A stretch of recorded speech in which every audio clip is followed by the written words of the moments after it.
I didn't even let my hands tremble when Sloane reached into the kitchen trash, pulled out a styrofoam container, and offered it to me with a smile that looked more practiced than kind.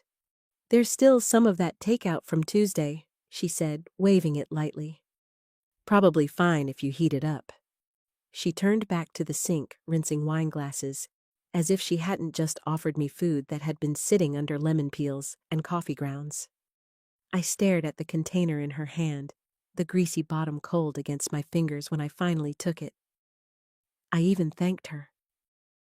"That's thoughtful of you," I said, though my voice caught. She didn't notice, or perhaps she did, and simply ignored it. Downstairs, the dinner party was in full swing. David's colleagues were gathered around the long, walnut dining table I had refinished with my own hands 2 decades ago. That table once held Christmas dinners, birthday cakes, school projects, and late-night talks with my boys. Tonight, it was draped in linen and candlelight staged for guests while I sat upstairs with a container of sour food from the trash. From my room, I could hear laughter clinking glasses and David's confident voice weaving stories. They sounded like a perfect family. I lifted the container's lid, the smell sharp and spoiled, and stood over the bathroom trash. I wanted to remember the weight of it, the silence, the insult. I dropped it in and sat on my bed, with an empty plate on my lap, scraped clean, as if I'd eaten. A performance. I imagined Sloane's smug satisfaction when she saw it missing. Something shifted in me that night, something I could no longer ignore. When Marco called later, I didn't tell him the details. I only said, "Can you come?" and he said yes. The next morning, I rose before dawn, brewed strong coffee, and sat in the quiet kitchen. The dishwasher hummed, the counters gleamed, but nothing felt clean. Golden sunlight spilled across the room, wasted on a house that no longer felt like mine. I remembered when it had. The day Thomas and I signed the mortgage, standing beneath the oak tree out front, full of hope. He was humming under his breath, as always. I had chalk dust on my fingers from the classroom. We built dreams into every wall here. After he passed, I carried on alone. I worked full-time, raised our boys, paid the bills. I covered the roof when it leaked. One March paid for piano lessons when Aubrey wanted to quit, sent Adam to college, helped Marco move to Seattle. I gave without asking to be noticed. Maybe that was my mistake. Slowly, almost imperceptibly, I began to shrink in this house. First small exclusions, the dinner reservations, the weekend plans. Then bigger ones, the guest list, the budget decisions about Aubrey's school. Sloane would smile when she told me something had already been arranged, as if doing me a favor by erasing me. I thought love meant stepping back, being supportive, staying out of the way. I told myself it was generosity. But last night proved otherwise. When you are handed garbage for dinner in the house you still co-own, you begin to wonder who really gave up too much. The front door opened then, and Marco's voice called, "Mom." His hug was warm, steady. "You look tired but good," he said, pouring coffee, as if he'd always belonged here. I told him everything. Not just the food, but the months of quiet dismissals, the way Sloane's smiles never reached her eyes, how even Aubrey seemed to watch me with unease. Marco's jaw tightened. "That's not just rude," he said. "That's cruel."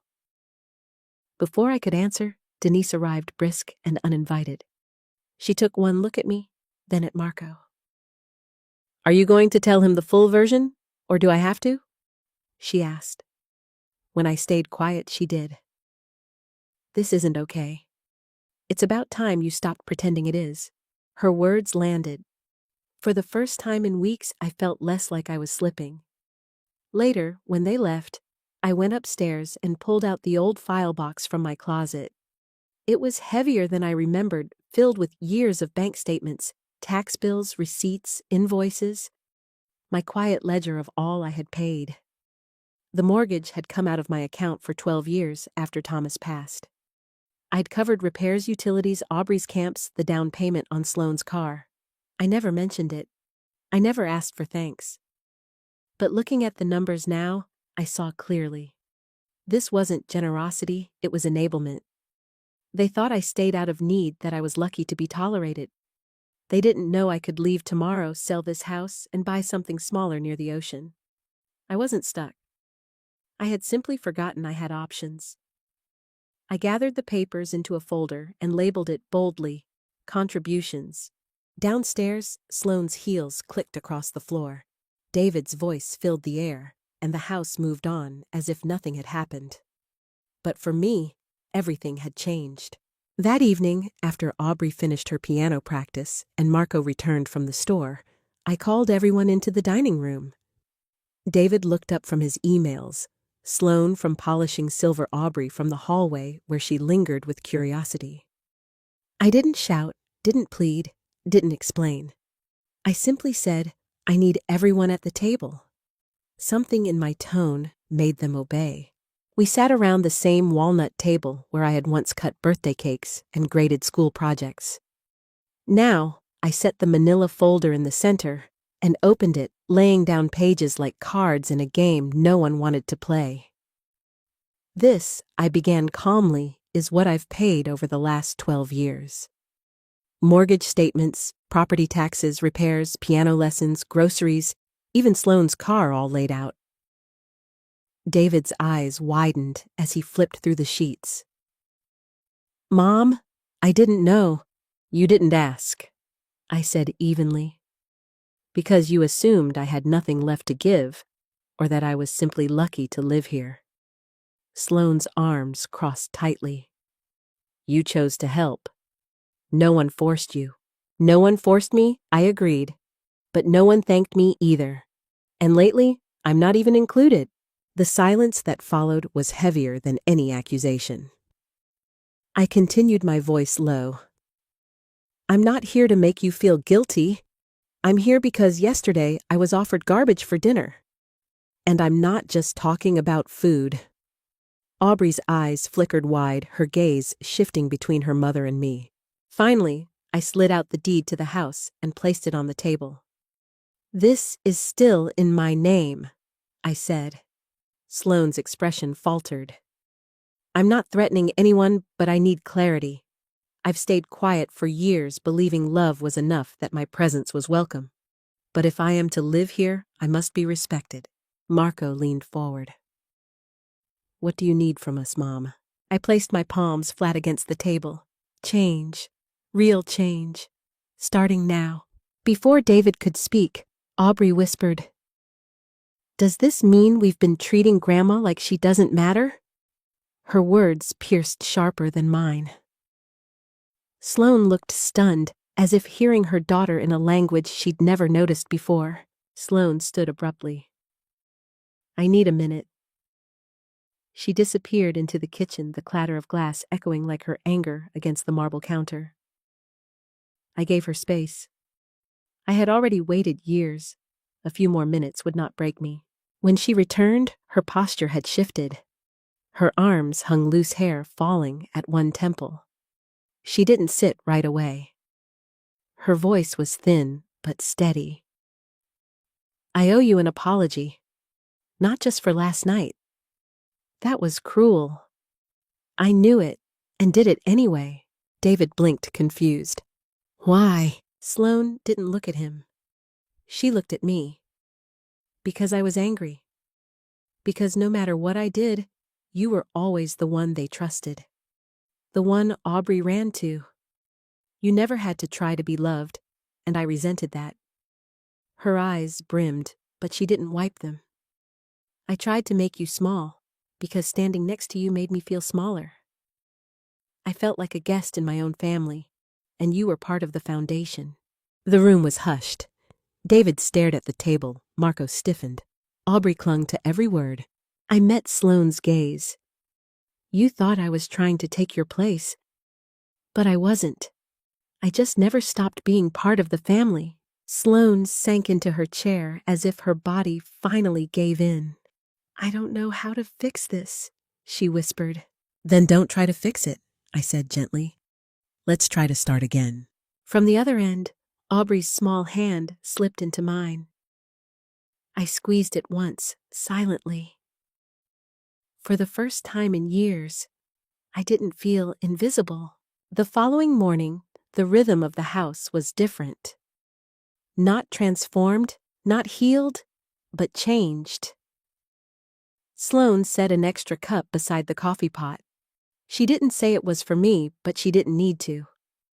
David repaired a squeaky closet hinge without being asked, then asked if anything else needed care. Sloane knocked on my door before entering grocery list in hand. "We're making pasta tonight," she said. "Do you want anything added?" Her voice was careful, but she asked. That was new. Marco and I sat in the study drafting a new shared household budget. He didn't assume control. He asked what I wanted. I hadn't been asked that in years.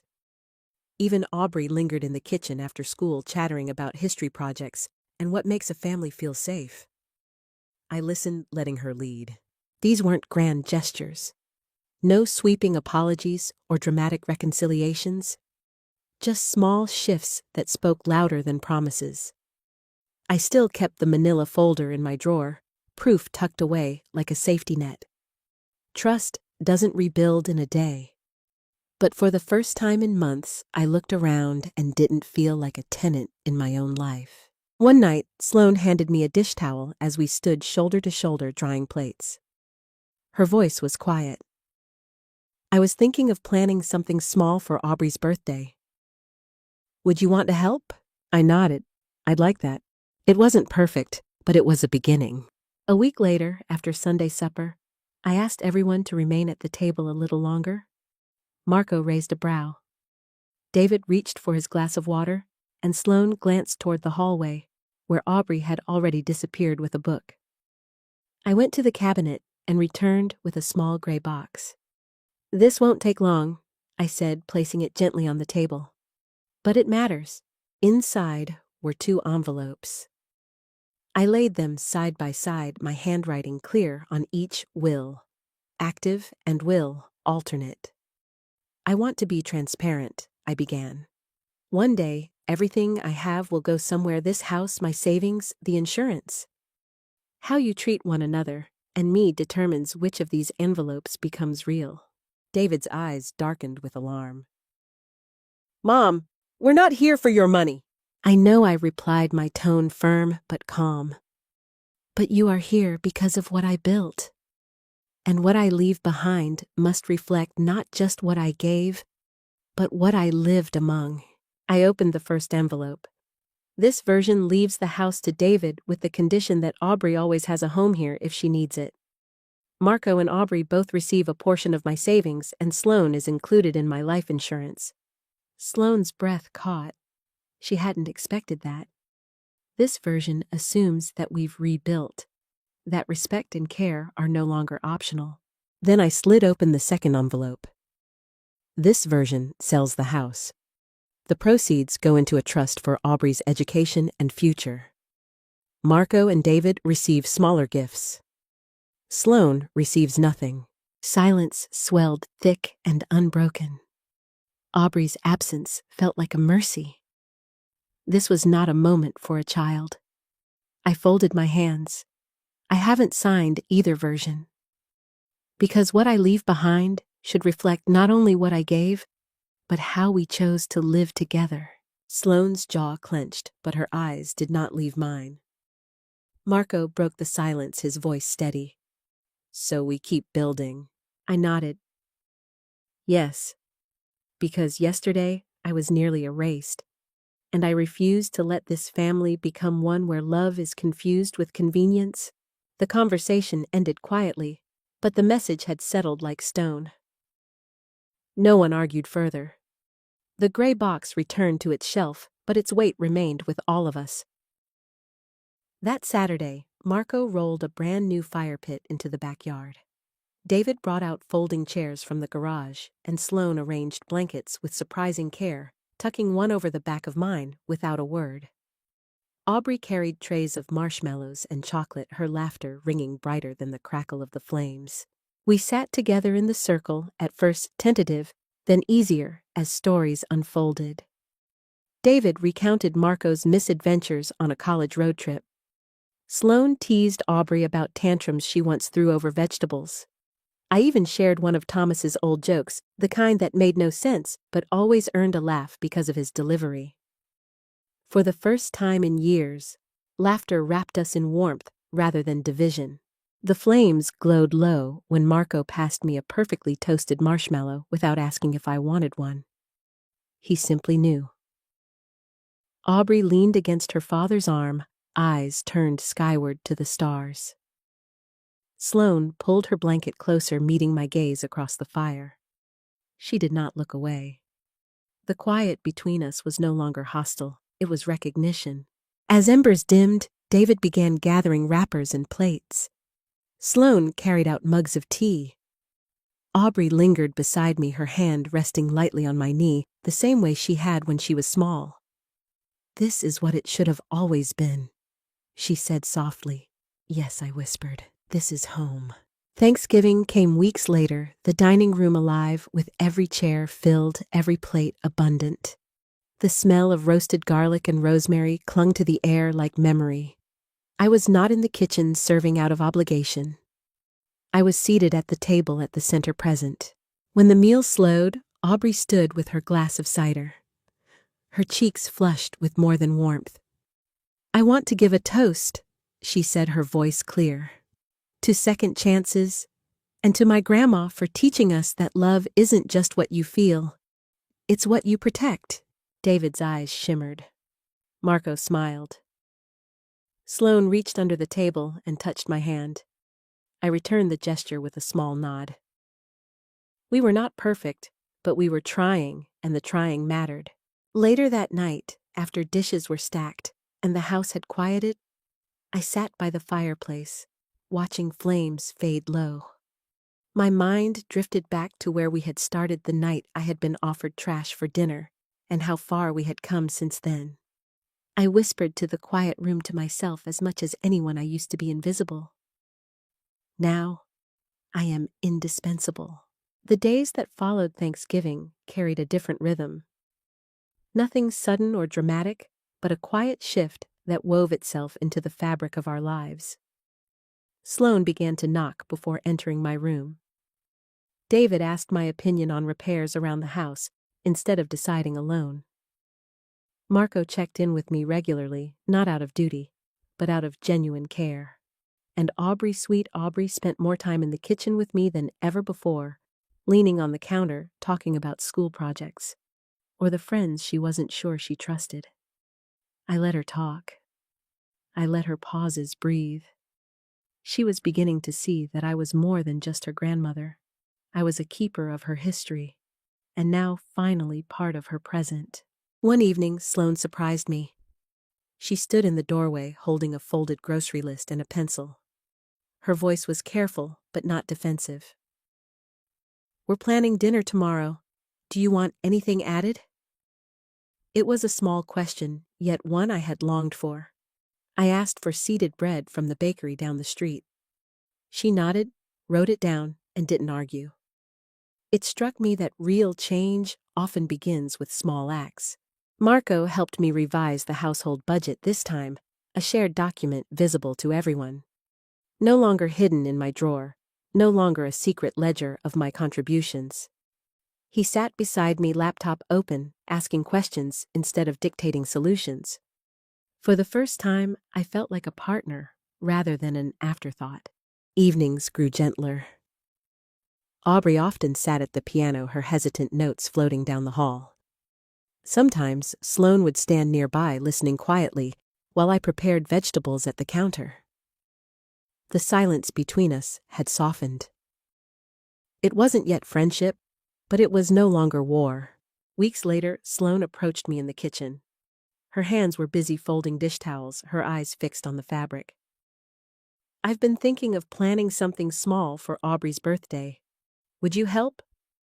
The request startled me, not because it was grand, but because it was offered. I smiled and said yes. Her relief was subtle, but real. When the day arrived, the party was modest balloons tied to chairs, a cake with lopsided frosting. Aubrey's friends clustered around the living room. Sloane moved carefully, almost nervously, but she included me in every step. She asked if the cake should be cut now, if the candles were lit straight, if the music was too loud. They were ordinary questions, but after years of being sidelined, they felt extraordinary. That night, when the last guest left, and the cake crumbs were brushed away, Sloane lingered by the sink. She looked at me, her face unguarded. "Thank you," she said. I nodded, not pressing for more. Sometimes gratitude begins as a whisper. The following month brought winter storms.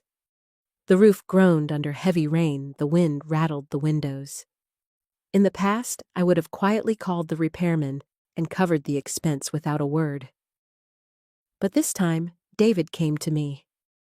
"Mom, the shingles on the backside look bad.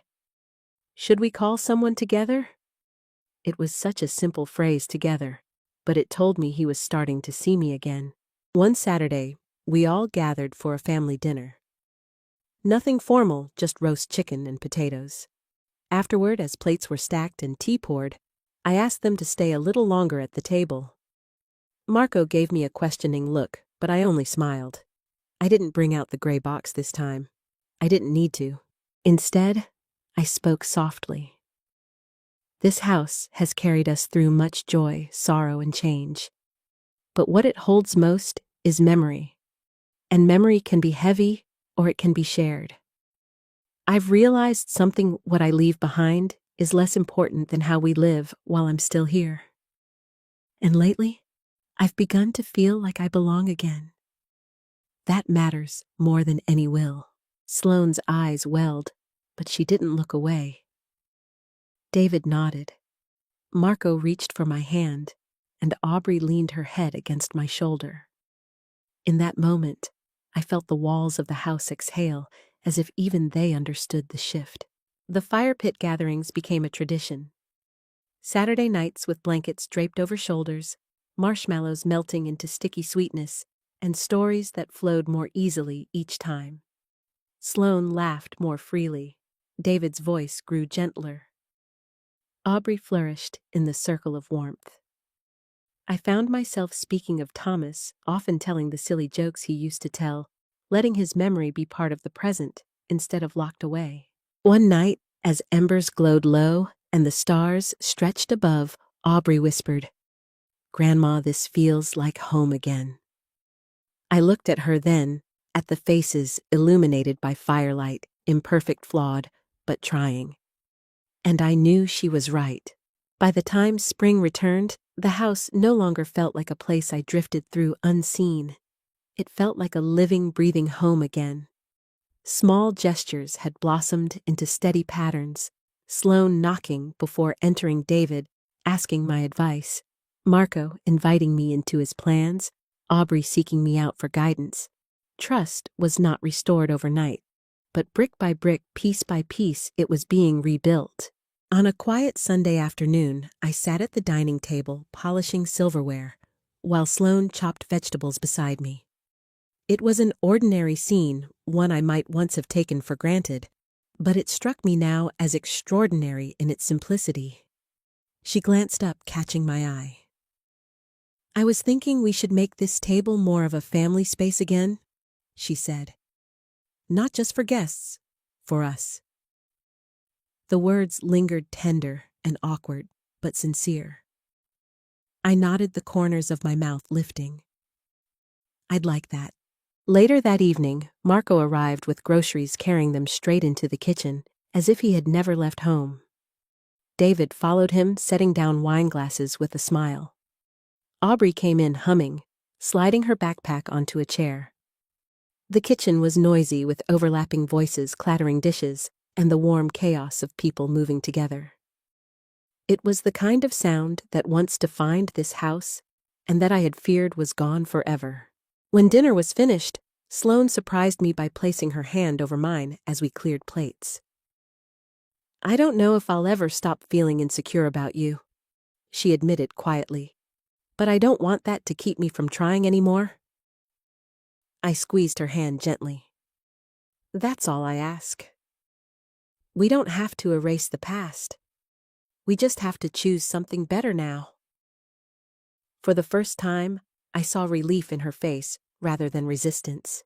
A few weeks later came another gathering around the fire pit. Marco started the flames, David unfolded the chairs, Sloane brought out blankets, and Aubrey arranged the marshmallows with her usual precision. This time, when Sloane handed me a steaming mug of tea, her smile was small, but genuine. I accepted it without hesitation. The air was crisp, the stars scattered bright overhead, and the warmth from the fire wrapped around us all. David shared a story from his childhood, something I had forgotten, but that made Marco laugh so hard his shoulders shook. Aubrey leaned against me, her head resting on my arm. Sloane laughed at one of Marco's jokes, then looked at me and didn't look away. It wasn't an apology, not exactly, but it was something else, an acknowledgement. The kind that can only be made in silence. As the night wore on and the fire burned low, I thought of Thomas. I thought of the house we built, the years I had carried alone, the sacrifices made in the name of love. And I thought of how close I had come to losing myself entirely. But sometimes, life offers second chances, not wrapped in perfection, but in the small courage of choosing to begin again. By summer, the gray box with its 2 envelopes remained tucked safely in the cabinet. I hadn't signed either version of my will. And maybe I wouldn't for a while, because I no longer felt urgency to decide. The decision wasn't about paper. It was about whether this family would keep choosing to honor one another in the present.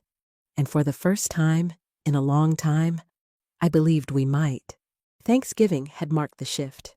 Spring confirmed it, and by summer evenings, as we sat outside with fireflies rising from the grass and Aubrey strumming tentative chords on her guitar, I realized something that had eluded me through years of silence. I was no longer invisible.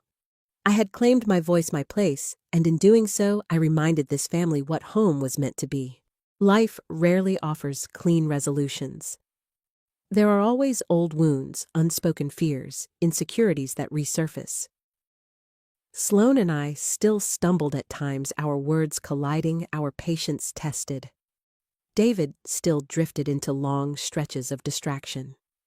Marco still carried the weight of being the reliable one. But beneath it all, there was a new foundation, a shared understanding that we could not afford to take one another for granted again. One evening, after Aubrey played a halting but beautiful song, she turned to me with a soft smile. "Grandma, I think we're stronger now than we were before." I pulled her close, her warmth pressed against me, and whispered, "Yes, we are." And in that moment, with laughter echoing across the yard, with Sloane sipping tea quietly beside me, with David watching his children in content silence, and with Marco tending the fire, I knew I had finally reclaimed what I thought was lost. Not perfection, not control, but belonging. Because home isn't the walls you live in or the deeds you sign.